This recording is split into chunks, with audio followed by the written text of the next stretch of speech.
Hello everyone, I am Douglas E. Welch and this is Career Opportunities. Now one of the things I always like to do with career opportunities is introduce people to careers that they might not know much about. You might have heard of it, but you don't know the ins and outs of the particular career. So today I'm sitting here with Disney legend, and yes, that's an actual title, Disney legend, and voice of Goofy, Bill Farmer. Nice to have you here, Bill. It's my pleasure to be here. I work with Bill on a number of things. Our families got connected a few years ago doing a project down in Missouri. And I've always been interested to talk to you, Bill, about voiceover as a career. Because here in LA, we sort of know about voiceover, but I think people think they know more about it than they actually do. Right. A lot of people think it's just going into a booth and speaking in a microphone, which is certainly a big part of it, but it's not the only part. Is that the biggest misconception about voiceover, or do you have... There's a lot of misconceptions about voiceover. First of all, that it is not acting.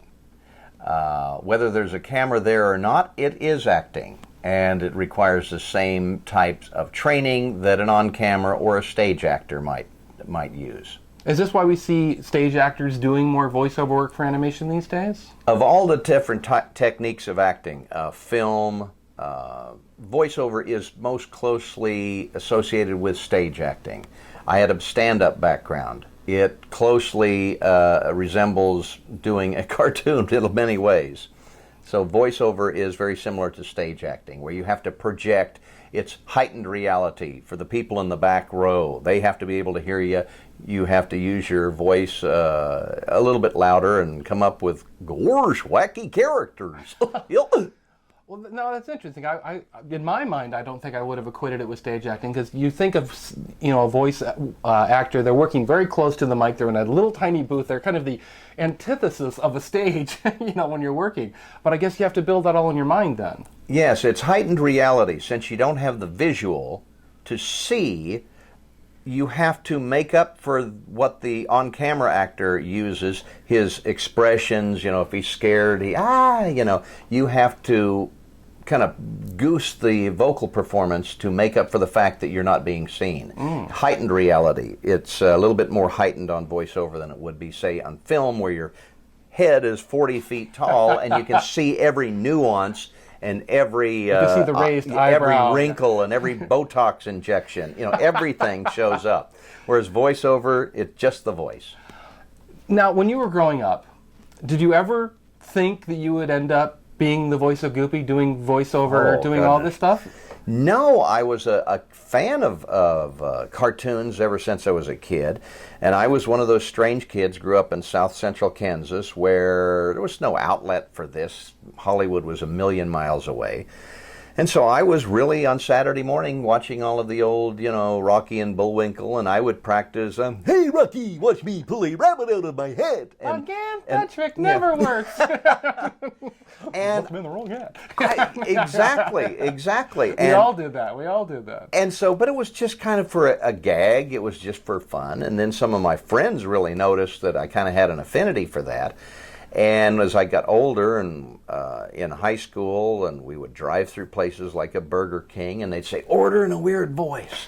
I'd like a Whopper with cheese, and Arnold the pig would like a Coke. And it was, fun and laughs and everything. It kind of got me to be the center of attention at school. Although I was a very shy kid, I think I developed these characters to kind of overcompensate for being very shy. I knew that I could make friends if I made them laugh. Kind of hide behind the voice? Exactly, hide behind the character. And then I went to college and I got a degree in broadcast journalism, because it was about as close as I could get to acting. Took acting in college as well. Long story short, kicked around in radio for a number of years, which was a good training ground because I could make up cartoon characters and different characters for fake commercials, and I had free reign to kind of come up with all sorts of characters. And then in 1982 got out of that into stand-up comedy in Dallas, which is where I had started stand-up comedy. A place called the Comedy Corner, and it was in the heyday of stand-up. Did that for about 5 years, traveling to comedy clubs throughout, and I always say that was the best training I've ever had for voiceover, because when you are doing a script and you're in a little booth with a pane of glass and the director on the other side, You've got to know how an audience wants to hear something, and you learn by doing. You learn by getting on stage and just dying many times at a comedy club. You learn what is funny, how to perform, how to deliver a line. That comes in really handy when you're doing a cartoon show or a commercial. So you draw back on that comedy club experience. Absolutely. In the booth, as they say. It by far was the best training I've ever had. Well, I mean, one of the big jokes about voiceover, of course, is a director behind the glass going, saying something really obscure, like, can you make it sound more ponyish or something like that? Yeah. I've had the direction, make it bigger without making it sound bigger. Okay. Well, let me ask you, again, for the people who are watching, what can a voiceover career encompass? What type of work? I mean, we know you are the voice of Goofy. You do television and Pluto, parts. and over the years I've done a lot. I've done Bugs and Daffy and Foghorn and Sylvester the Cat, Yosemite Sam, some of the more famous characters, and then incidental characters. But what it encompasses are, of course, everyone knows who Goofy is. Everyone knows who Pluto is. So the iconic characters like that are few and far between. That's like the starring role in a movie. Yes, exactly. The majority of what I do is audition for commercials. The guy next door that wants the briquettes. Hi, Bob. How about, those Kingsford cooking charcoal briquette? That kind of a commercial. Or the announcers, batteries not included. Come to Arco for your, whatever. Just anything, basically. My agent gets me these auditions. You need to have an agent, first of all. I was going to say, okay, you mentioned the A word here. Oh, yes, you have to have an agent. Bill, how do you get an agent? Okay, the way I got my first agent was back in Dallas. I just put a little cassette tape together of me doing different impressions and voices, reading commercials, edited it down so it kind of flowed. It was about 3 minutes long. I sent it to an agency in Dallas and was accepted. Then their job is to find all the auditions that happen, say, Bill could do this. He's kind of got a Western twang. He could do this if they're looking for a cowboy type of thing. And they would send me the copy, or in those days I would always go to the agency and record in a recording booth that they have. They send mine out with everyone else that tried out for the commercial. It's kind of like playing lotto for a living. Hopefully you're the winner. And I think that's something that people don't understand about both acting and voiceover, and a lot of the entertainment-related careers. It is a bit of a lottery. Yeah, yes. My favorite scene is the scene from Tootsie where Michael's complaining to Sidney Pollack, his agent, about not getting a part, and he says, "Michael, they want someone else." Yes, that to me sums up what you're facing sometimes. And there are a lot of someone else's around. In L.A., there's roughly 200,000 Screen Actors Guild members. Mm-hmm. On any given week in all of Hollywood, there's about 5,000 to 7,000 jobs. So on any given week, there's about 190-some thousand out-of-work actors. The competition is fierce. It's also, in competing out here, and now nationwide because of internet, and I can do auditions from New York or Chicago or anywhere very easily. I am competing against all of those guys, Dustin Hoffman, who starred in Tootsie, so I can be competing against him and everyone else you've ever heard of. It's the NBA. It is not. There's no minor leagues. Yeah. It's like you're in the deep end of the pool. Well, no, let me ask you, because I mean, something that I would see as like a minor league would be something like a local radio station, smaller markets. Yes. I mean, it always amazed me. I think Cleveland is the number 3 market or something in the country. For television, it was very odd at the time, thinking of my little, big city of Cleveland being that high in the ratings. But you would often see people come out of Cleveland to L.A. over the years that they've lived here.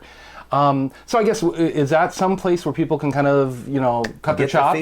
Community theaters, yes, local radio stations, and just do it at home for yourself to develop an ear. Yeah, I'll put in a plug for podcasting. I mean, that's something that career opportunities. Absolutely, and now podcasting, yes, definitely. There are more venues now than there ever have been. Doing an interview such as this with a light, a camera, you can do this at any location. And this is essentially what goes on when you're on a movie set, or if you just have a microphone, it's essentially what goes on in a recording booth. Yeah, the the price for a lot of this stuff has come down dramatically over the years. Yes. I mean, we're sitting here in Bill's home studio, and we have a very nice microphone. Obviously, you're a high quality performer, so you have a nice microphone. You probably paid a couple $1,000 for that, maybe, or $1,000? That particular microphone is actually well under $1,000.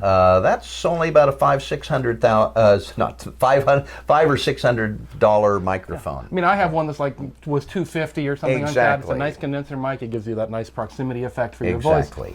voice. So there seems like there is some way to kind of bubble up through the process, and it seems also Absolutely. that it kind of spreads out once you get a little higher, and that there's different directions you can follow, like character animation, commercials. I'm trying to think what other areas there might be there.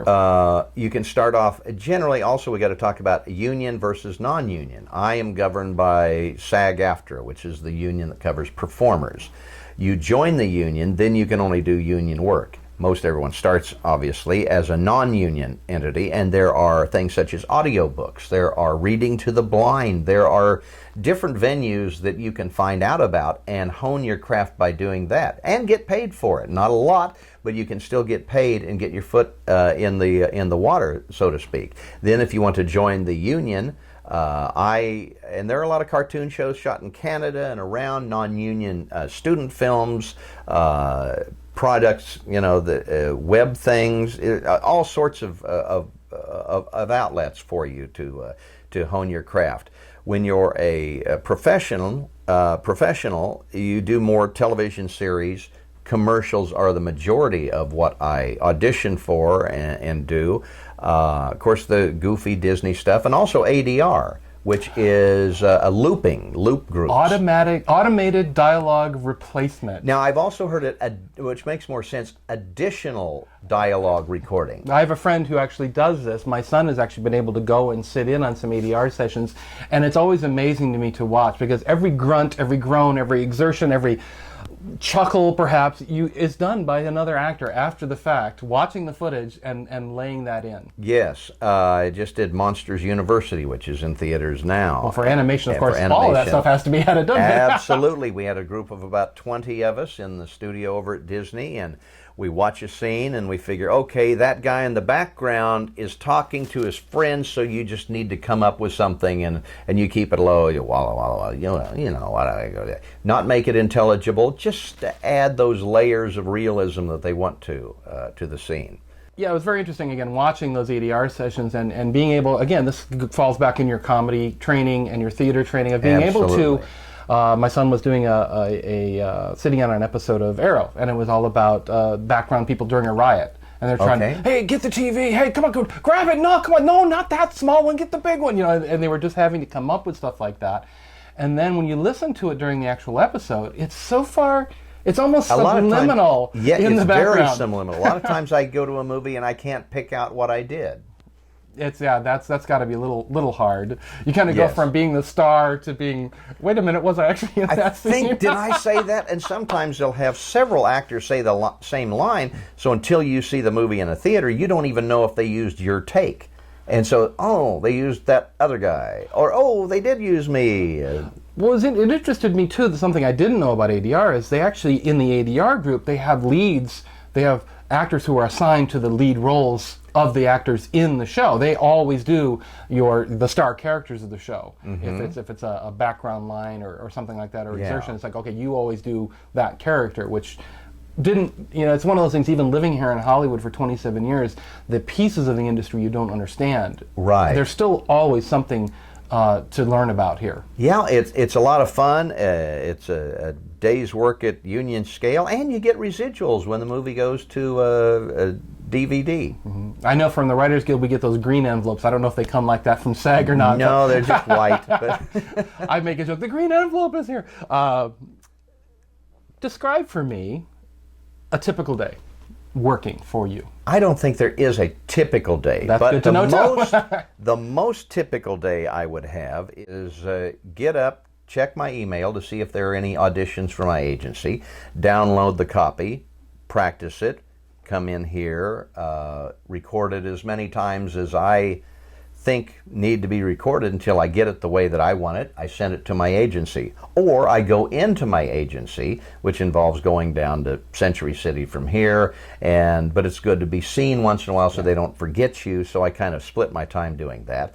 Get directed by their directors there. I've done it long enough to where I can direct myself pretty well, so most of my things are recorded from home and sent in.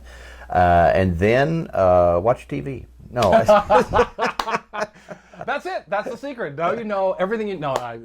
It sounds like that because as a freelancer myself, of course, people think I sit around sitting on the couch eating bonbons all day and posting some blog posts. No, you work harder. You do end up working much harder when you're working at home. You're working because my joke is I work for myself and my boss is one of the biggest jerks you've ever met. Yes. He's always like, "Why aren't you working?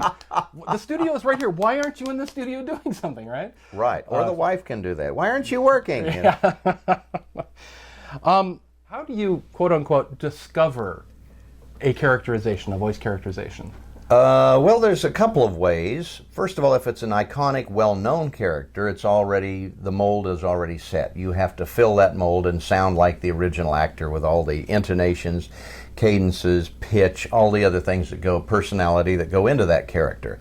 If you're doing a new character, that's where you can play. That's where there are a lot of stereotypical type of characters. If you have a wizard, well, of course, you could do an old wizard, sort of that. He could be kind of a little, what kind of characteristics does he have? Is he somewhat absent-minded? He could have a little more faulting speech. Is he an extremely old character?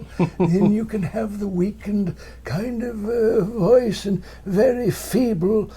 Or is he an evil character? Is he kind of maybe a dwarf character, whatever? Whatever the description of the character is, gives you hints into how to portray him. And you can let your mind just go into those, great areas that you haven't done since you were a kid. You get to play. You get to be a kid again. It's great. So that actually leads very nicely into my next question is, what's it like to go into such a well-known role as Goofy? I think there's only maybe 2 other people who had done the voice in the past, and all of a sudden it's Bill Farmer. What do you do with that? It was a little bit easier than you'd imagine because I didn't know what I was getting into. Oh. I only knew that it was an audition. My agent came to me one day and said, "Do you do any of the Disney characters?"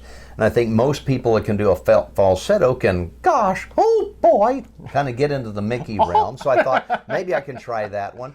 Donald's very tough. You got to do that. Yeah. That's about all I can do and articulate with that, so I wasn't going to get it. But Goofy was my favorite Disney character. So, gosh, I've practiced him since I was a kid.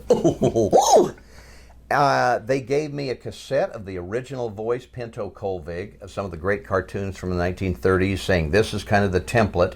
Sound like that. I took it home over a weekend, practiced it. On a Monday, I went in, laid it down, and about a month and a half later, they called me and said they want you to do Goofy. Wow. Now, you don't get a contract that said you are the official voice forever. I didn't know if it was 1 time, 2 times, 100 times. Well, so far it's turned out to be about 3,500 times. I'm still not a Disney employee. Every time I go into the Disney studios, it's a new contract. I'm like the plumber. They have a job. I go in and do the job. I go home. Oh, that's interesting, because I'm sure people probably didn't think that's the way it is. But again, it's Hollywood. We tend to all be freelancers, whether we happen to be getting our paycheck from a certain company for any length of time, and I talk about this a lot in Career Opportunities. We're all really freelancers out there. Absolutely. So you have to get a drive-on pass phoned in for you before you can go to work, right? Yes. Hollywood people, you understand what I'm talking about. So basically, were you copying Pinto? How has it changed over the years of you now taking on the role of this voice? For the first couple of years, I was doing just an impression of Pinto Colvig, and it was a very kind of a more guttural than the way that I do it now. It's like, it's very swallowed, really. We did my first series called Goof Troop back in the early 90s, and there the direction was much brighter for the young 5 and under crowd. It was a more modern version of Goofy, so it was wasn't it? Hey, Pete, how's it going? It's more in the front of my mouth. It's more open, brighter. And And that became kind of the default voice for Goofy at that time.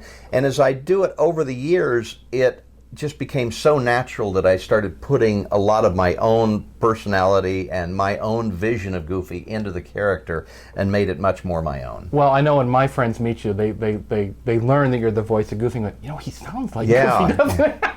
We I are never becoming thought one. that We're myself. melding into one Over creature. all these years. Half man, half goof.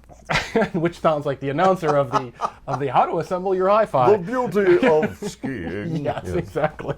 Now, here's a little sidetrack. Was it true that the announcer who did those voiceovers for those Goofy cartoons didn't know he was doing a cartoon? In the beginning, that is true. He thought it was a guy named John McLeish. They wanted it serious, so they told him it was a serious piece.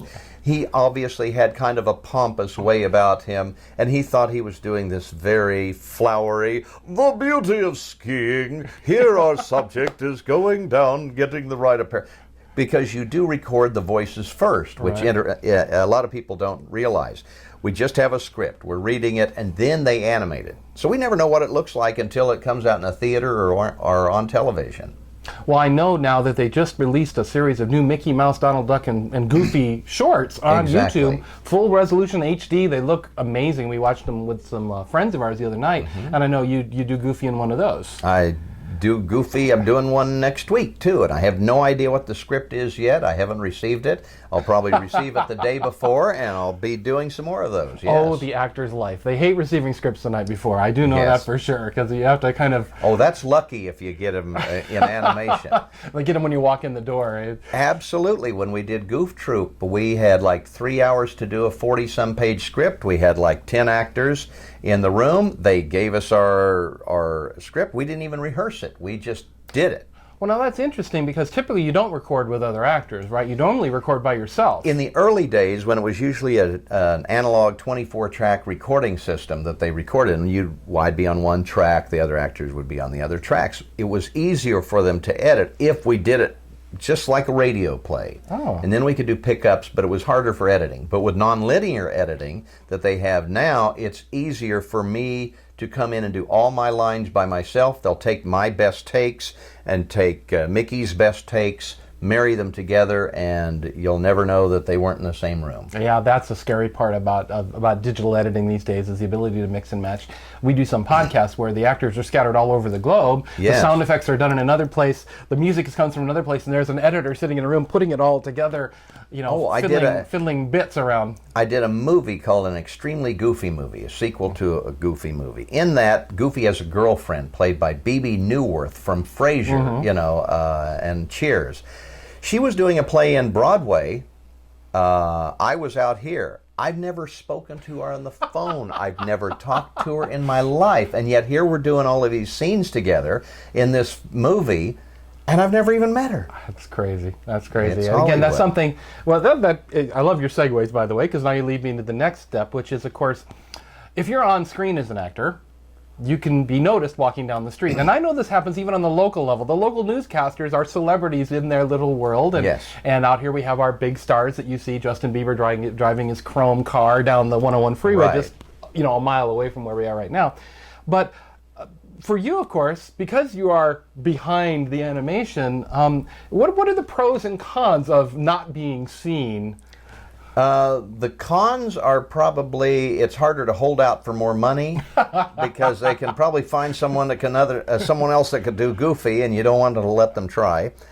Or the pros are it's a great type of celebrity because I can turn it on and off at will.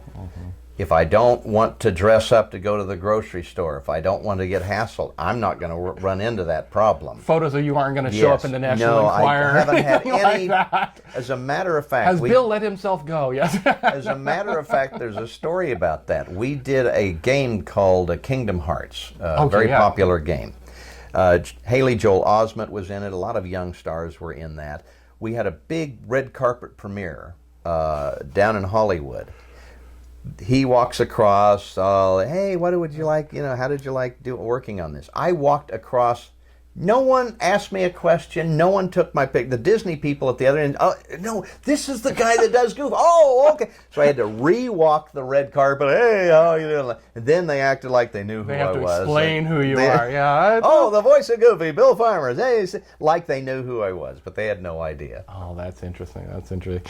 Well, and I know, you can walk in the Ralph's down the street here and, pick up asparagus and no one's going to ask you. Absolutely. But I also know that when you go to a Disneyana convention or a Comic-Con or anything like that, people know who you are. And it gets creepy after about 15 minutes.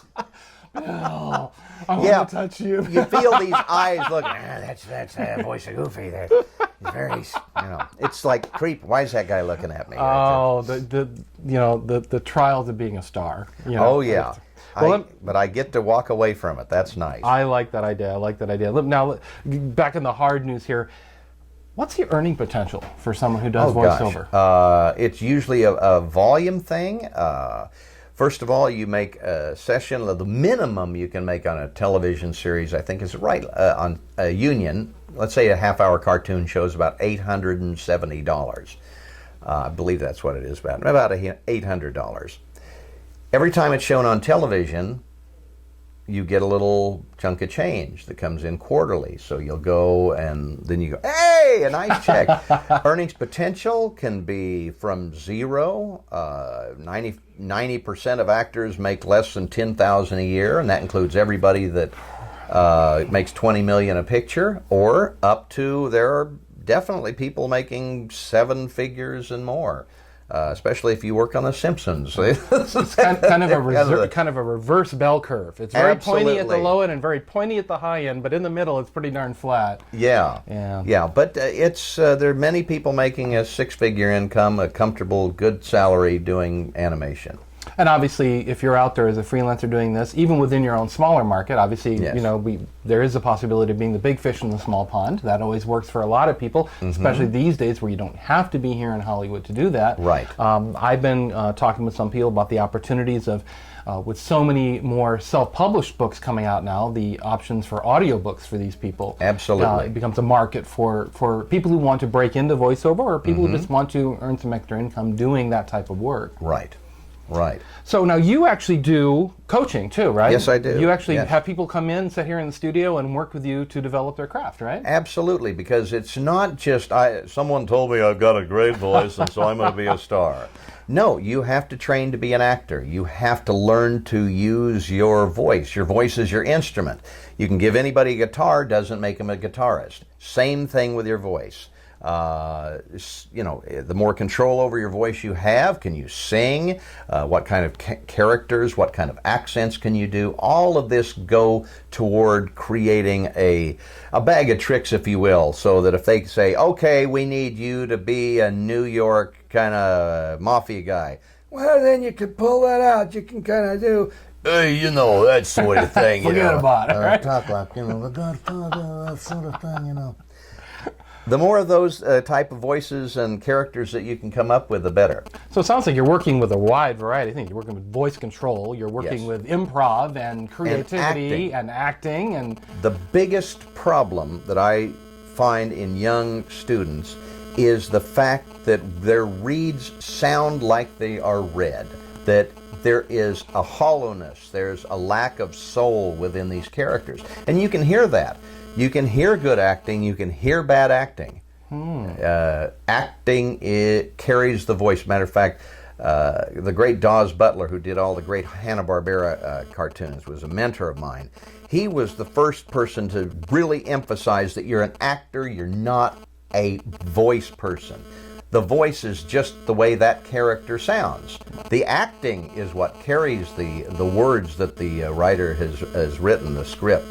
It's carried by the emotion that you have to imbibe to it, that you have to give to it, using that voice, whatever voice you pick out, as the medium to carry it. Well, and you see a good example, I think, in fact, with all the old Disney footage and even modern day footage now, where Disney shows how the animators will watch the voice actor, especially if it's a celebrity voice actor, and they start Right. to incorporate some of their mannerisms and some of their facial expressions into the character. Exactly. Because they are acting, and that's what they looked like when they were acting, and so that carries across into the other medium. Yes, and what amazes a lot of people when they see a voice actor work, a lot of them we have to be very quiet when we do this, but if you're angry, you get your fist like that, you clench your teeth.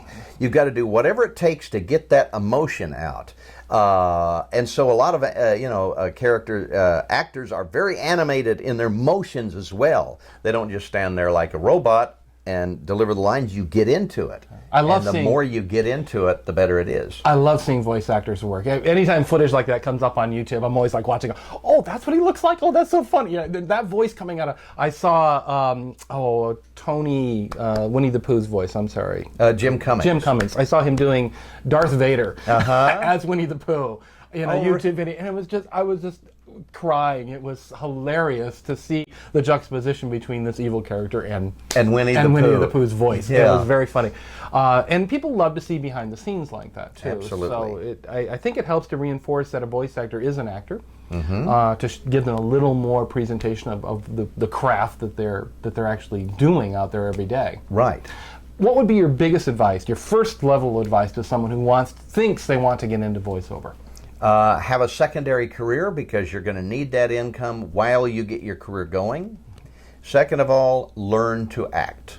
And I recommend highly any kind of stage acting because an audience will give you honest criticism. Immediate. Unlike your mom and dad, oh, that's wonderful. You're such a good actor. No matter how bad or good you are, a paying audience will let you know real quick if you're good or not. Yeah, I agree. I have a theater background myself, and I credit that with a lot of my success, even doing computer work and the other work that I've done in my career, because it allows you to communicate with people, allows you to be able to get up in front of people and even talk about anything, whether it's talking about the new version of Windows or the next movie that's coming out. Right.